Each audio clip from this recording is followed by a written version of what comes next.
আমরা যদি দেখি এখানে কিন্তু ম্যাচটা কিন্তু শুরু হয়ে গেছে আমাদের ফনিক্স টিমের পক্ষ থেকে যে টুর্নামেন্টটা হওয়ার ছিল আজকে ফ্রাইডেতে, ওই টুর্নামেন্টটা কিন্তু ইতিমধ্যে শুরু হয়ে গেছে। এখানে কিন্তু সকল লবিতে কিন্তু যদি দেখি 44টা প্লেয়ার, মানে অলমোস্ট তোমার 22টা টিম কিন্তু এখানে আছে ডুয়োতে। তো লেটস সি, দেখা যাক ম্যাচের মধ্যে কী হয়। আমরা যদি সবাইকে একটু একটু করে দেখি, এখানে সাকিব আছে, তারপরে তো বাকি ম্যাচটাতে দেখা যাক সামনে কি হয়। অবশ্য অলরেডি কিন্তু ম্যাপের মধ্যে চলে আসছে গেমটা, দেখা যাক। এখানে যদি আমাদের সাকিবকে দেখি, সাকিব কিন্তু এখানে পিকের নিচের দিকে ল্যান্ড করতেছে। বাকি যদি অন্যান্য টিমগুলোর দিকে দেখি, 1 সেকেন্ড, এদিকে যদি আমাদের জাকির ভাইকে দেখি আর সজীবকে দেখি, ওরা কিন্তু এখানে স্যান্তোসার দিকে ল্যান্ড করতেছিল। আমাদের সাব্বির, WL সাব্বির এবং WL শাহেদ, ওরা কিন্তু এখানে ল্যান্ড করতেছে। সামান্তা এবং আমাদের সানি ভাই কিন্তু এখানে পিকের নিচের দিকে ল্যান্ড করছে। প্লাস হলো শাওন ভাইও কিন্তু এখানে ল্যান্ড করছে। সানি কিন্তু অলরেডি কিন্তু শাওন ভাইকে নক করে দিয়েছে। সামান্তাও কিন্তু এখানে আছে। সানি ভাই কিন্তু মোটামুটি ভালো একটা ড্যামেজ। দেখা যাক আসলে কী হয়, সামান্তা এবং সানি ভাই কি পারবে। আমার থেকে মনে হচ্ছে এখানে ওরা এলিমিনেট করে দিবে। রাকিব কিন্তু এখানে মারতেছে, শাওন ভাই কিন্তু অলরেডি নক করে রাখছিল। তো সামান্তা এখানে রাকিবকে মারে দিল। অলরেডি সামান্তা, রাকিব এবং শাওন ভাই টিমকে কিন্তু এখানে এলিমিনেট করে দিল। আর সানি এবং সামান্তা দুইজনের কিন্তু এখানে একটা করে এলিমিনেশন। তো লেটস সি, এখানে যদি হৃদয় আর সাকিবকে দেখি, তারাও কিন্তু নিচের দিকটা দিয়ে আছে। সামান্তা আর সানির সাথে কিন্তু তাদের একটা ফাইট হওয়ার সম্ভাবনা কিন্তু এখানে আছে। তো দেখা যাক ফাইটটা কি আসলে ওদের মধ্যে কি আমরা দেখতে পাবো কিনা। এটাকে আমাদের আকাশ এফ এবং ওল্ড সাব্বির, ওরাও কিন্তু এখানে এটা সিপিআরের সাইডে আছে।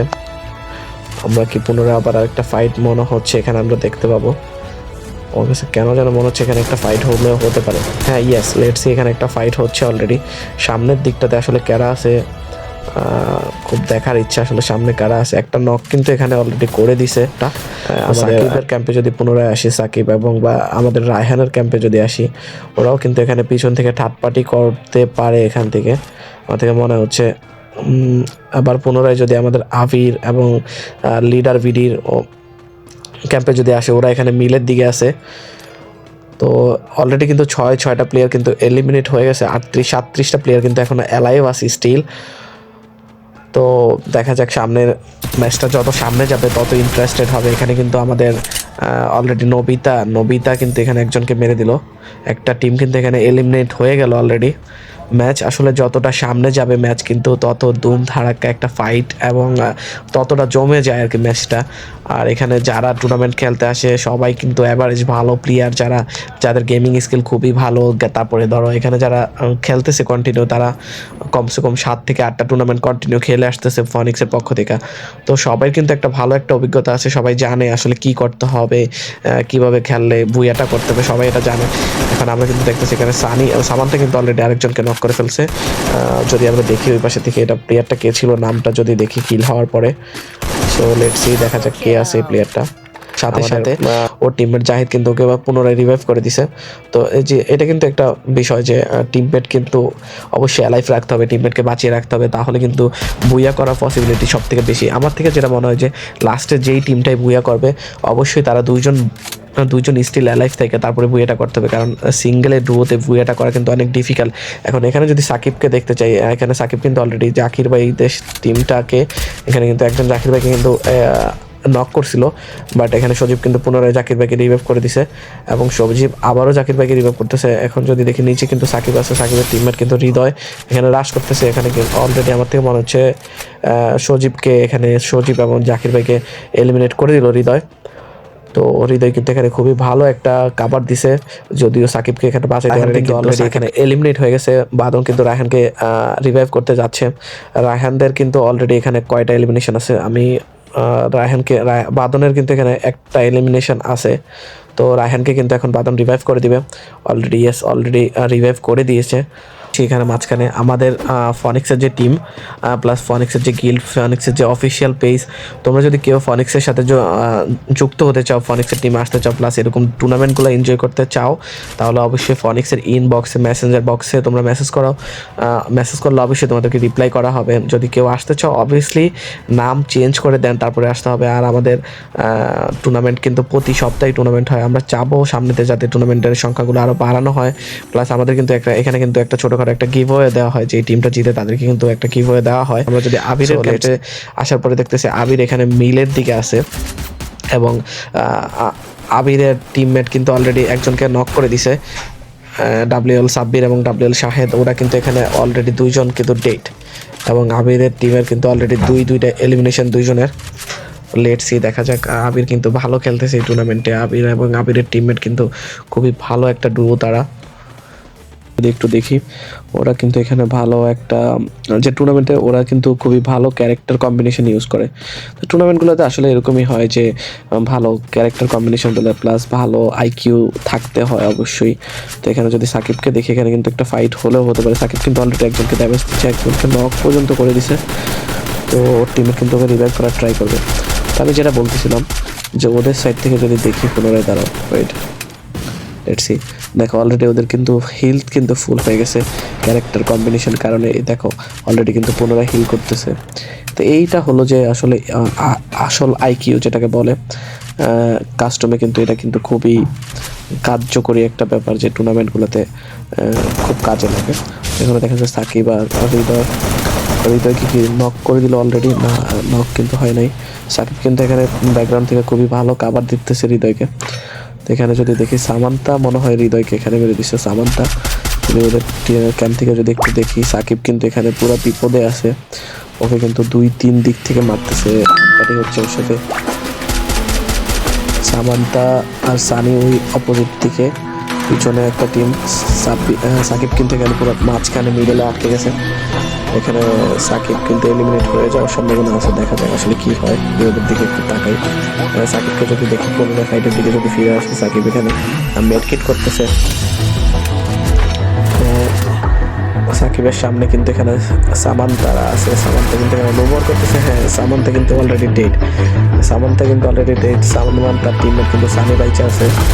আমাদের ফনিক্সের ওয়ালটা কিন্তু দেখতে কিন্তু অনেক সুন্দর, অনেক চলছে। এটা যদি আমি পার্মানেন্ট যদি আমাদের কিল মেম্বারদের জন্য নেওয়ার কোনো অপশন থাকতো, 5 থেকে 7,000 ডায়মন্ডও যদি লাগতো বা এর থেকে বেশি যদি লাগতো, আমি কিন্তু এটা নিয়ে ট্রাই করতাম সবাইকে। বিকজ এটা আমার একটা আবেগ, গিলটা প্লাস আমাদের ফনিক্সের যে টিমটা, এগুলো আমার একটা আবেগ জায়গা। তো এটার জন্য আমি সব কিছু করতে পারি। তো লেটস এখানে সানি আর সাকিবের ফাইটটা যদি আবার পুনরায় কন্টিনিউ করি, দেখা যাক কী হয়। সানি কিন্তু ভালো ড্যামেজ, সানি কিন্তু পিছনের দিকে যাচ্ছে। আমার থেকে মনে হচ্ছে সানি ফাইটটা ইগনোর করার চেষ্টা করতেছে। এখন একটা পার্মানেন্ট কাভার অলরেডি কিন্তু সানি নিয়ে নিছে। এখানে সাকিবের কাছে একটা পার্মানেন্ট কাভার আছে। সাকিব কিন্তু এখানে গাড়ি নামাচ্ছে। আমার থেকে মনে হচ্ছে যে সাকিব হয়তো বা কাভার নেওয়ার জন্যই গাড়িটা নামাচ্ছে।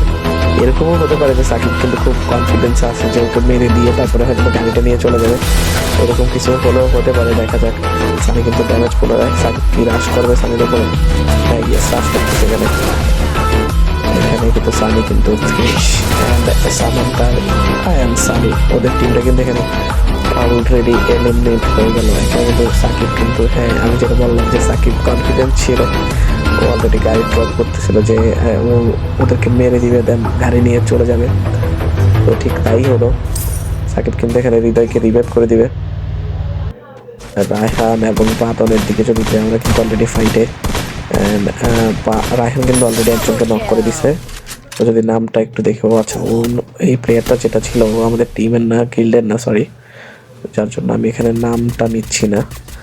সামনে কি হয় এখানে, রায়হান আর বাদন কিন্তু সামনের দিকে যাচ্ছে, কিন্তু এখানে ওরা কিন্তু ওদের পিছনেও প্লেয়ার, সামনেও প্লেয়ার। এখানে কিন্তু একটা ভালো বড় ধরনের একটা ফাইট হবে। এখানে কিন্তু আবিরও কিন্তু এখানে ঘরের মধ্যে ক্যাম্প করতেছিল এতক্ষণ, ও কিন্তু পিছন থেকে ওদেরকে মারার ট্রাই করবে। কিন্তু এখানে কিন্তু আবির কিন্তু জুনটা কাভার করার দিকে আগে প্রায়োরিটি, মানে ওইটার দিকে ফোকাস দিচ্ছে যে জুনটা আগে কাভার করতে হবে। কারণ জুন ওদের পজিশনটা মোটামুটি অল এভারেজ ভালো, কিন্তু একবারে যে বেশি ভালো কিন্তু এরকম কিন্তু বলার কোনো অপশন নেই। এখানে এল শিপের উপরে কিন্তু একটা টিম আছে, যেটা আমাদের ফনিক্সের ওয়াল কিন্তু দেখা যাচ্ছিল। তো আমরা কিন্তু অন্য একটা টিমকে দেখতে আসছি এখানে। এখানে যদি আমাদের ফয়সালকে দেখি আর যদি আকাশকে দেখি, তারা কিন্তু এখানে ক্যাম্প করতেছে। ভালো একটা পজিশন তাদের কাছে কিন্তু আছে। আমাদের আবির আর যদি লিজেন্ডকে দেখি, ওরা কিন্তু এখানে পিকের উপরের সাইডে আছে। ওরাও কিন্তু মোটামুটি ভালো একটা পজিশন আছে, যেহেতু উপরের দিকে আছে। এখানে যদি দেখি আকাশকে কিন্তু পুনরায় রিভাইভ করা হয়েছে। ফিরোজ কিন্তু জোন কাভার করতে যাচ্ছে। আমাদের মনে হচ্ছে না যে জোন কাভার করা পসিবল হবে। এখানে ফিরোজ কিন্তু মেডকিটের উপরে মেডকিট মারা যাচ্ছে। এখানে আকাশ কিন্তু এখানে অলরেডি মনে হয় আরেকটা আবার নক হয়ে যাবে, বিকজ আকাশের পজিশন খুবই খারাপ ছিল। And yes, she is dead and Firoz কিন্তু ওদের এলিমিনেশন হয়ে গেল। একটা ভালো একটা ফাইট জিতলেও হতে পারে। এখানে আমাদের ফিরোজ আর যদি ফয়সালকে যদি দেখি, ফয়সাল আর আকাশ ছড়ে, ফিরোজ না। তো ওদের পজিশনটা কিন্তু খুবই ভালো এখানে। ওরা যতটা টাইম এখানে স্টে করবে ফাইট অ্যানাদার টিমের সাথে ফাইট নেওয়া ছাড়া, ওদের জন্য কিন্তু এটা খুবই ভালো, এইটা ওদের জন্য ভালো হবে। আর ওদেরকে যদি দেখি, ওরা কিন্তু এখানে হিল করার ট্রাই করতেছে। ওদের টুর্নামেন্টের স্ট্র্যাটেজিটা খুবই ভালো। ডুও টুর্নামেন্টের জন্য ওরা যেই ক্যারেক্টারগুলো ইউজ করে ওইটা কিন্তু খুবই ভালো ব্যাটার। এবং ওরা কিন্তু আমি দেখছি পুনরায় মানে আগের যে ম্যাচগুলো হয়েছে ওইখানেও কিন্তু ওরা কিন্তু খুবই ভালো পারফর্ম করছে। প্রতিটা ম্যাচে অন্তত বুয়া না করতে পারলো, ওদের কিন্তু পজিশনটা প্রতিটা ম্যাচে ওদের পজিশন খুবই ভালো থাকে, 2 বা 3 বা সর্বোচ্চ 4, ওরা কিন্তু এরকম একটা পজিশনে থাকে সবসময়। কেন আবির কিন্তু আরেকটা এলিমিনেট করে ফেললো, আবিরের টিমমেট আবিরও প্লেয়ারটাকে ফিনিশ করে দিল। আমার থেকে এখানে এই পজিশনে যদি কেউ যদি আমাকে প্রশ্ন করে যে কোন প্লেয়ারটা বা কোন টিমটা ভুইয়া নিতে পারে, আমার থেকে ওইটা আমি বলতে পারবো যে আবির যারা আছে আবিরের সম্ভাবনাটা খুবই বেশি। কারণ ওদের যদি দেখি ওরা কিন্তু খুব ভালো খেলতেছে, ভালো একটা পারফর্ম করতেছে, ওর টিমমেটও কিন্তু খুবই ভালো করতেছে এখানে। আর আমাদের হৃদয়কে যদি দেখি, হৃদয় কিন্তু এখানে গাড়ি ইউজ করতেছে, গাড়ি ইউজ করে এখানে হয়তো বা কাবার নিবে। হ্যাঁ ইয়েস, এখানে কাবার নিছে। ওর কিন্তু পজিশন খুবই খারাপ, নিচের থেকে মারতেছে, উপর থেকে মারতেছে। ইয়েস, অ্যান্ড কিন্তু এখানে কিন্তু রায়হান কিন্তু ফিনিশ করে দিল আমাদের হৃদয়কে। এবং রায়হানকে কিন্তু উপর থেকে ড্যামেজ, ভালো একটা ড্যামেজ প্রোভাইড করছে। এবং জুনও কিন্তু আসতেছে, জুন কিন্তু কাভার করতে হবে। এখানে যদি বাদনকে দেখি এবং রায়হানকে দেখি, ওরা কিন্তু উপর দিকে যাওয়ার ট্রাই করতেছে। এবং অপোনেন্ট পাশে যদি দেখি, এবং আবির আর আমাদের লিডার, ওরাও কিন্তু ওদের পজিশনটা হোল্ড করতেছে। হ্যাঁ, এখানে কিন্তু পজিশন হোল্ড করা অনেক বড় একটা বিষয়, কারণ সবগুলো প্লেয়ারই কিন্তু খুবই ভালো। যারা যারা টুর্নামেন্ট খেলতে আসছে সবাই কিন্তু একটা ভালো অভিজ্ঞতা আছে, সবাই জানে যে ম্যাচটা আসলে কীভাবে ফিনিশ করতে হয়, কীভাবে ভালো খেলতে হয়। সো সবাই কিন্তু সবার পজিশন নিয়েই একটা ভালো একটা ফিডব্যাক দেওয়ার ট্রাই করবে এখানে। তো আবিরের টিমমেট কিন্তু এখানে পুনরায় আরেকটা নক করে অলরেডি ও নিজেও কিন্তু ড্যামেজ, আবির কিন্তু পুনরায় ভালো ড্যামেজ দিচ্ছে সামনের প্লেয়ারদেরকে। তো দেখা যাক এখানে যদি আমাদের রায়হান আর বাদনকে দেখে, ওরাও কিন্তু একটা ভালো পজিশনে আছে, ওরা জুমে মুভ করার ট্রাই করতেছে। এবং যদি বলতে যাই, ওদের কাছেও কিন্তু খুব ভালো একটা কাভার আছে, মোবাইল টাওয়ারের একটা কাভার ওরা কিন্তু এখানে পাচ্ছে অলরেডি। কিন্তু বাদনকে কিন্তু এখানে নক করে দেওয়া হয়েছে একটা ভালো। এখানে কে আছে আমি আই ডোন্ট নো, খেয়াল করে নেই নামটা। যদি রায়হানকে দেখি, রায়হানও কিন্তু এখানে ডেট হয়ে যাওয়ার সম্ভাবনা বেশি, বিকজ ওর কিন্তু ফুল হেলথ নাই। Yes, already date. এখন আকাশ এখানে কিন্তু আমাদের রায়হান এবং বাদমকে কিন্তু এলিমিনেট করে দিয়েছে। আমরা যদি সামনের দিকে দেখি যে এখানে শুধু আকাশ আছে, আর বাকি আবির আর আবিরের টিমমেটা লিডার আছে। আর একটা টিমের দিকে যদি যাই, ওটা আমাদের আউট অফ গিল, যার কারণে আমি ওর নামটা নিচ্ছি না।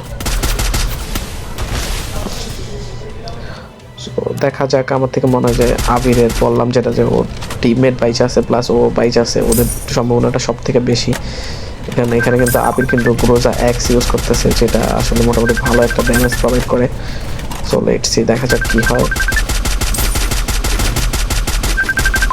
আকাশ এবং আবির প্লাস হলো আবিরের টিমমেট কিন্তু ওই সিঙ্গেল যে প্লেয়ারটা আছে ওকে কিন্তু মাইরে এখানে কিন্তু এলিমিনেট করে দিল আকাশ এফএফ, যে কিনা আমাদের ফয়সাল ভাইয়ের গ্রুপ থেকে। সো দেখা যাক আসলে কি হয় এখানে। যদি আবিরের দিকে দেখে, আবির কিন্তু এখানে রাশ করতেছে, আবিরের টিমমেট লিডার কিন্তু এখানে ও কিন্তু রাশ করতেছে, ওর কাছে কিন্তু শর্ট গান, যেটা সামনের প্লেয়ার কিন্তু একটা আতঙ্কে আছে। আবির মনে করছে এখানে ওই প্লেয়ারটা এলিমিনেট হয়ে গেছে, কিন্তু আসলে না। সো এখানে কিন্তু খুবই কিন্তু ইয়েস গোস টু বুয়া আবির, আমাদের গিল লিডার। আবির কিন্তু এখানে বুয়াটা করে ফেললো। আমার যেই প্রেডিকশন যেটা ছিল সেটা কিন্তু এখানে সত্য হয়ে গেল। যেটাই হোক, সো আমাদের ফনিক্স টিমের পক্ষ থেকে যেই টুর্নামেন্টটা ছিল, যেটা আজকে 28শে ফেব্রুয়ারিতে ছিল, সেটার উইনার আজকে আমাদের আবির, আমাদের গিল লিডার। ওদের কিন্তু 8টা এলিমিনেশন। আমরা যদি সেকেন্ড টিমের যদি এলিমিনেশন দেখি, ওদের কিন্তু এখানে 9টা এলিমিনেশন, যেটা আমার মনে হচ্ছে পুরো টুর্নামেন্টের মধ্যে ওদের এলিমিনেশনটা সব থেকে বেশি। আকাশ এবং ফয়সাল। আর যদি সেকেন্ডে যদি বলি, সেকেন্ডে হলো আমাদের আবির এবং লিডার, ওদের এলিমিনেশন সেকেন্ড। আর যদি অন্য যেগুলো টিমগুলো আছে, ওদের কিন্তু অনেকেরই কিন্তু 7টা এলিমিনেশন করে আছে, 6টা এলিমিনেশন করেও কিন্তু অনেকগুলো টিমের আছে, যেগুলো আমি নাম নিতে পারতেছিলাম সবগুলো টিমের। সো সবাই কিন্তু খুবই ভালো খেলছে, ভালো একটা এরকম উদ্যোগে যারা যারা আমাদের সাথে আসো, আমাদের টিমের জন্য, আমাদের গিল্ডের প্লাস আমাদের মেসেঞ্জার গ্রুপে যারা আসো, সবাই আসো, একসাথে একটা ম্যাচ হয় টুর্নামেন্টের। তো তো এটা খুবই ভালো লাগে, আমি এটাকে খুবই এনজয় করি। তোমরা সবাই আসবা সামনের টুর্নামেন্টগুলোতে ইনশাআল্লাহ।